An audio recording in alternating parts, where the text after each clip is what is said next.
नमस्कार, आप देख रहे हैं GBN 24 न्यूज। आपके साथ मैं हूं राशि। आइए खबरों की शुरुआत करेंगे।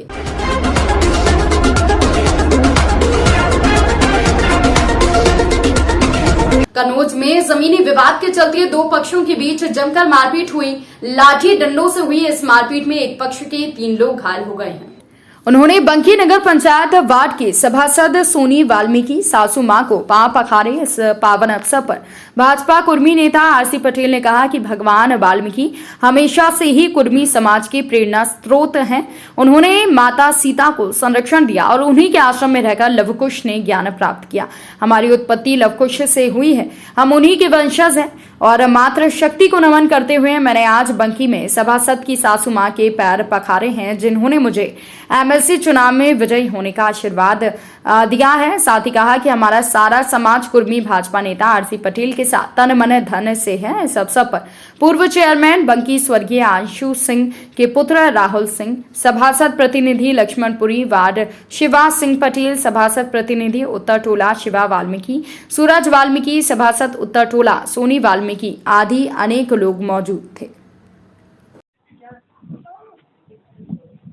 आज आपने बंकी में सभासद की माता जी का सम्मान करा है, इसके पीछे क्या होता है? इसके पीछे उद्देश्य ये है, मैं पूरे उत्तर प्रदेश के वाल्मीकि समाज को बताना चाहता हूँ, मैसेज देना चाहता हूँ कि भगवान वाल्मीकि हिंदुस्तान की वो शख्सियत हैं जिन्होंने माता सीता को अपने वन में, अपनी कुटी में संरक्षण देने का काम किया था।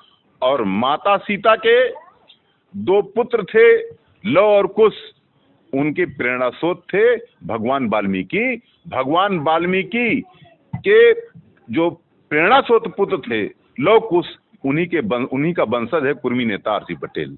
इसलिए मैं पूरे हिंदुस्तान को ये मैसेज देना चाहता हूं कि वाल्मीकि समाज को जो लोग समझते हैं कि ये SC ST में आते हैं, ये हमारे अपने वंशज हैं, ये हमारे पूर्वज हैं, ये हमारे संरक्षक हैं, ये हमारे प्रेरणा स्रोत हैं। इसलिए मैंने बुजुर्ग महिला मातृशक्ति का आज पांव पखार कर मैंने आशीर्वाद प्राप्त किया है कि मैं MLC का चुनाव 15 तारीख को पर्चा दाखिला करने जा रहा हूं।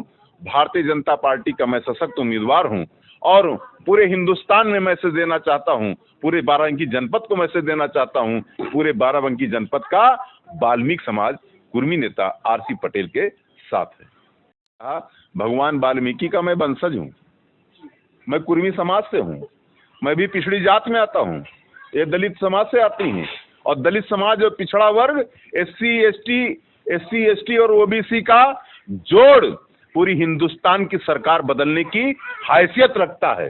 इसलिए चुनाव नहीं आता है, OBC और SC ST का ये गठजोड़ चुनाव में सरकार बनाने और बिगाड़ने का काम करता है। ये मैं मैसेज पूरे हिंदुस्तान को देना चाहता हूँ। तो कहीं ना कहीं ये चुनाव को लेकर के ही किया जा रहा है कि ये मेरी माता है, इनका आशीर्वाद लेकर के मेरा सीना 56 इंच का हुआ और आज मुझे असली सुख प्राप्त हुआ। मुझे लगा कि आज कोई फूल वाला पौधा मैंने लगाया है। आज मैं पांव पखार कर अपने आप को गदगद महसूस कर रहा हूं, प्रफुल्लित महसूस कर रहा हूं। इससे चुनाव से मतलब नहीं, आशीर्वाद से मतलब है। ये आशीर्वाद लेने में आया हूं और आशीर्वाद मेरी मां ने मुझे दिया है। इनके आशीर्वाद से मुझे बल मिलेगा और मैं चुनाव में कारगर साबित होऊंगा। पहले सांसद रवि किशन जी एक दलित के घर से खाना खाते हैं, उसके बाद कहते हैं इनका पसीना बहुत खुशबू आ रहा है, इसके पीछे वायरल हुआ है वीडियो। बिल्कुल। रवि किशन जी ने उनके घर खाना खाया और कहा पसीना खुशबूदार है। उसके पीछे ये है कि मेहनत करने के बाद जो पसीना निकलता है उसमें सुखद अनुभव होता है। उस व्यक्ति को नींद की गोली नहीं खानी पड़ती है। जिसने भी रुकवाया है उसके पीछे क्या लॉजिक है मुझे नहीं पता, लेकिन मैं इतना जानता हूं कि मेहनत करने के बाद जो पसीना निकलता है उस व्यक्ति को नींद की गोली नहीं खानी पड़ती, वो बहुत अच्छी नींद से होता है। और मैं कहता हूं तुलसी धन धाम शरीरे तक, शरीर आपका स्वस्थ तभी रहेगा जब आपको अच्छी निद्रा आएगी, और अच्छी निद्रा तभी आएगी जब आपका पसीना निकलेगा। तो पसीना तो खुशबूदार होता है, पसीने से बदबू हमें नहीं आती। इसका मैं आभार व्यक्त करता हूं और उनकी सोच, उनकी विचारधारा को मैं समर्थन कर उनका साथ जो आने वाले MLC चुनाव में जो प्रत्याशी उतर रहे हैं आरसी पटेल जी, मेरा और मेरे परिवार का और हमारे समस्त वाल्मीकि समाज का, पूरे उत्तर प्रदेश के वाल्मीकि समाज का समर्थन है, साथ है। और इन शुभकामनाओं के साथ मैं आरसी पटेल जी को धन्यवाद करता हूं कि उनको अग्रिम जीत की बधाई हो। आने वाले समय में MLC की शपथ लें और नगर का एवं पूरे जिले का विकास करने में वो सक्षम हो पाए। इसी के साथ मैं उनको धन्यवाद देता हूं। जय हिंद, जय भारत। जनपद एटा के जलेसर में यूपी के मुख्यमंत्री योगी आदित्यनाथ ने सपा पर जमकर हमला बोला। योगी आदित्यनाथ ने सपा सरकार में व्याप्त माफिया राज के लोगों को याद दिलाते हुए कहा कि जब सपा की सरकार थी तब प्रदेश में व्यापारियों के अपहरण होते थे, लड़कियां स्कूल नहीं जा पाती थी, छोटी छोटी बातों पर दंगे होते थे, कर्फ्यू लग जाता था और बमबाजी होती थी। लेकिन भाजपा की सरकार में अब कर्फ्यू नहीं लगता, कावड़ यात्रा निकलती है, बमबाजी नहीं होती बल्कि बम बम के नारे लगते हैं। योगी जी यही नहीं रुके, उन्होंने अखिलेश पर हमला तेज करते हुए कहा कि जलेसर में राम मंदिर में लगने वाला 2100 किलो का घंटा जब राम मंदिर में बजेगा तो दिन में सपना देखने वाले अपने आप ध्वस्त हो जाएंगे। योगी जी ने कोरोना महामारी के समय यूपी सरकार के कोरोना प्रावधान को सर्वश्रेष्ठ बताया तो विरोधियों को कोरोना वैक्सीन विरोधी बताते हुए उन्हें हराने की अपील की। योगी जी ने जनपद एटा में सरकार के द्वारा किए गए विकास कार्यों को गिनाया और कहा कि भाजपा सरकार ने एटा जनपद में जलेसर के घंटे को वन डिस्ट्रिक्ट वन प्रोजेक्ट में चयन कर वैश्विक मानचित्र में स्थापित करने का काम किया है। कल्याण सिंह के नाम पर लोगों से भावनात्मक अपील करते हुए कहा कि ये स्वर्गीय कल्याण सिंह की जन्मभूमि है, पार्टी को उनका प्यार और आशीर्वाद सदैव मिलता रहा है, इसलिए कल्याण सिंह के सपनों को साकार करने के लिए भाजपा को वोट जरूर दें। जलेसर के घंटे को इतना जोरदार तरीके से बजाना कि जितने भी सुरक्षा में सेंध लगाने वाले हो, ये सभी के सभी चारों थाने चित्त होकर के फिर से हर बम बम के नारे लगते हुए दिखाई दे। याद करिए, सपा की सरकार के समय बाजारों में बम चलते थे, व्यापारियों का अपहरण होता था, बेटियां स्कूल नहीं जा पाती थी, छोटी छोटी बातों को लेकर के कर्फ्यू लगता था, दंगे होते थे। अब भी कर्फ्यू लगता है क्या? अब भी बमबाजी कहीं होती है क्या? होगा भी नहीं। अब तो कर्फ्यू नहीं, कावड़ यात्रा निकलती है, कावड़ यात्रा,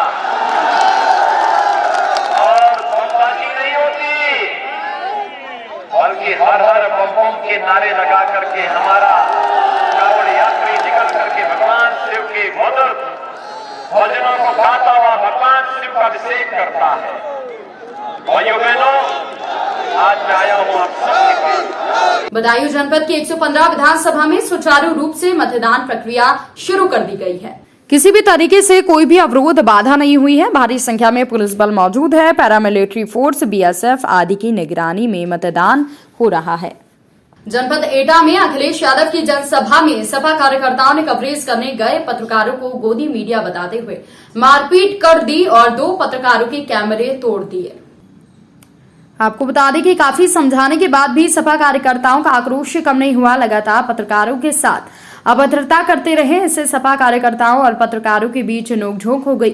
सपा कार्यकर्ताओं की खुली गुंडाई को देखते हुए पत्रकार किसी भी प्रकार अपनी जान बचाकर जनसभा मैदान से निकल आए। सपा की इस गुंडाई से जनपद के पत्रकारों में काफी आक्रोश है और पत्रकारों के साथ अभद्रता करने वाले सपा कार्यकर्ताओं के विरुद्ध कोतवाली में मामला दर्ज करने का विचार कर रहे हैं। सभी पत्रकारों को बीजेपी का दलाल बोला गया, मेरा कैमरा छीन लिया गया, एक अमर उजाला का कैमरा भी छीन लिया गया। उसके बाद सभी गुंडागर्दी दिखा रहे थे कि कल हमने वहां पत्रकार पीटे हैं और यहाँ पत्रकार पीटे हैं। हमने कहा कि हम लोग पत्रकार हैं, आपके सहयोग में छापेंगे, भूले नहीं, सब बीजेपी के दलाल हैं। सारे जितने भी पत्रकार हैं वो सब बीजेपी के दलाल हैं।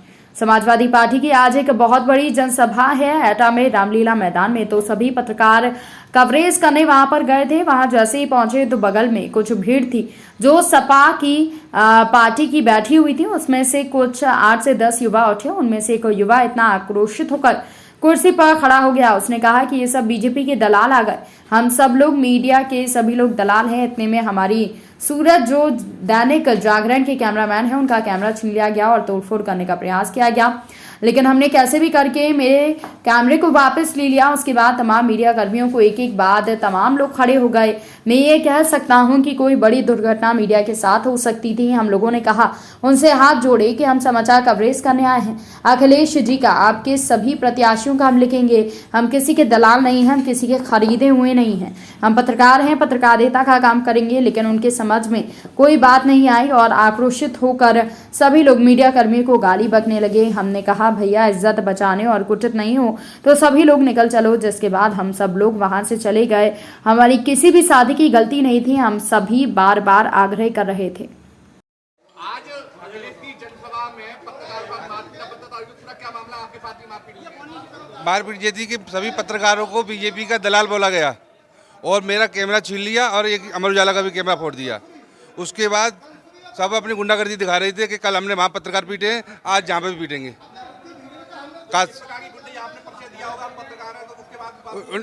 हमने कहा हम लोग पत्रकार हैं, आप लोगों के सहयोग में छापेंगे। बोले नहीं, सब बीजेपी के दलाल हैं। सारे पत्रकार जितने भी हैं सब बीजेपी के दलाल हैं। अभी पत्रकारों ने क्या पत्रकारों का चल रहा है, क्या डिफाइंड किया है? पत्रकार कुछ नहीं, हमने उनके खिलाफ मुकदमा लिखवा रहे हैं। अभी मेरा कैमरा छीन लिया गया है। आज पत्रकार के साथ मारपीट हुई है, अखिलेश की जनसभा में पूरा मामला क्या है, क्या हुआ है? देखिए, समाजवादी पार्टी की आज बहुत बड़ी जनसभा है एटा में, रामलीला मैदान में। तो सभी पत्रकार उस रैली को कवरेज करने के लिए गए हुए थे। वहाँ जैसे ही लोग पहुँचे तो बगल में कुछ जो भीड़ थी वो समाजवादी पार्टी की बैठी हुई थी। उसमें से 8-10 युवा उठे और एक युवा उनमें से इतना आक्रोशित हो गया, कुर्सी पर खड़ा हो गया और उसने कहा कि ये सब बीजेपी के दलाल आ गए हैं, मीडिया के लोग सभी दलाल हैं, और एबीपी का नाम लेकर के उसने गालियां दी। और इतने में ही हमारे सूरज जो दैनिक जागरण के कैमरामैन हैं, उनका कैमरा छीन लिया, उसके साथ मारपीट करने का प्रयास किया। अमर उजाला वालों का कैमरा छीन लिया, तोड़ दिया, लेकिन वो कैमरा कहते ही हम लोगों ने वापस ले पाया। इसके बाद तमाम मीडिया कर्मियों को एक के बाद एक और एक के बाद एक 50 लोग खड़े हो गए। और मैं ये कह सकता हूँ कि कोई बड़ी दुर्घटना मीडिया के साथ हो सकती थी। हम लोगों ने भैया कहा, उनसे हाथ जोड़े कि हम समाचार कवरेज करने आए हैं। अखिलेश जी का, आपके सभी प्रत्याशियों का हम लिखेंगे। हम किसी के दलाल नहीं हैं, हम किसी के खरीदे हुए नहीं हैं, हम पत्रकार हैं, पत्रकारिता का काम करेंगे। देखिए, हम पत्रकार हैं, हमें जब बीजेपी की कोई बात खराब लगती है तो हम बीजेपी के विरुद्ध भी होते हैं और सही बात लगती है तो सपोर्ट करते हैं। लेकिन उनका समझ में कोई बात आई नहीं और बात समझ में नहीं आई। वो इतने आक्रोशित हो गए कि 100-200-500 लोग मीडिया कर्मियों को अपनी कुर्सी पर खड़े होकर बैठ के गालियाँ बकने लगे। हमने अपने लोगों को सबको कहा कि भैया इज्जत बचानी है, कुटने नहीं है, तो निकल चलो खामोशी के साथ। राकेश भदौरिया जी ने भी यही कहा कि अब निकलना ही ठीक है। हमारे सभी लोग वहाँ से एक एक करके निकल रहे थे, तो जितने लोग मिले, हजारों लोग, वो हमें माँ बहन की गालियाँ देते रहे रास्ते में। हम अपना कान बंद करके, नीचे नज़र झुका करके, अपनी जान बचा करके, अपनी इज्जत बचा करके मीडिया के लोग वहाँ से चले आए। यह हमारे किसी साथी की वहाँ कोई गलती नहीं थी। हमारे साथी आग्रह कर रहे थे मंच में बैठे लोगों से, फ़ोन कर करके जसवंत ने कहा कि मीडिया के लिए कोई जगह नहीं है, लोग बदतमीजी कर रहे हैं, बिठा दो। लेकिन मंच से इस तरीके की कोई व्यवस्था नहीं थी।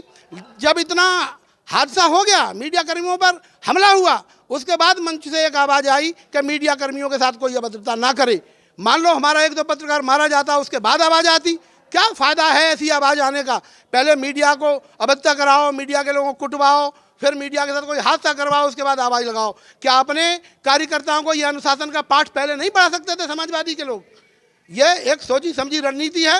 हालांकि मैं ये कह सकता हूं कि सभी प्रत्याशी इस समय जीत के लिए दौड़ रहे हैं। ये उनका निजी मंशा नहीं होगा, वे अपना माहौल बनाना चाहते हैं, लेकिन कहीं न कहीं से ये मंत्र है कि मीडिया को दबाओ, मीडिया इतना दब जाए कि अपने घरों में दुबक जाए और हमारी गलत बात का प्रचार न करे, तो वोट हमारा बढ़ेगा। ये मुझे लगता है, ऐसा प्लान है।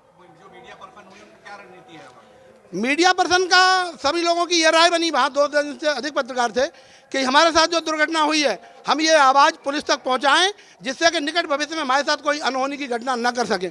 और ख़ासतौर से मैं ये बता दूं आप लोगों को कि मुझे तो ऐसा भी लगा कि यदि हम उस समय न चले आएँ और लास्ट में आएँ, तो निश्चित रूप में 2-4 पत्रकार मारे जाते, क्योंकि वो अनियंत्रित भीड़ गिरा के हम लोगों को वहाँ मारती। कुछ इस बुलेटिन में फिलहाल के लिए इतना ही। अपडेट्स के लिए आप बने रहिए हमारे साथ। नमस्कार।